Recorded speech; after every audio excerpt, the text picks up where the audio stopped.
Delighted to be here at Andy's SuperHome today in Llanidloes in mid-Wales. WWF has been supporting the Old Home SuperHome network for a while now, and really what it is it's us trying to highlight people who have done exactly what we think all 26 million houses in the UK need to do. You know, there is a lack of information out there for people in terms of how to refurbish their home. There's a lack of access to good finance, and there's a lack of access to the sort of tradespeople we need to do this sort of work. People such as Andy and his beautiful house here have actually just gone and been the pioneers that we need in the country. They've done it without the financial help, without the skills help, and without the access to information. So they've suffered the pain on all those fronts, but they've actually ended up with these beautiful homes, all of which have had carbon reductions of over 60%.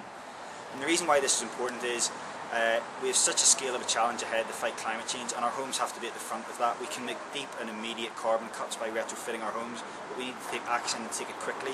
In fact, to meet the sort of targets that we're going to need for 2020 in the UK, we're not just going to have to do the basics in every home across the country, but in Wales alone we're going to have to refurbish about 500,000 houses by 2020 by 60% in carbon emissions, and that's really the qualifying standard to be what we call a super home.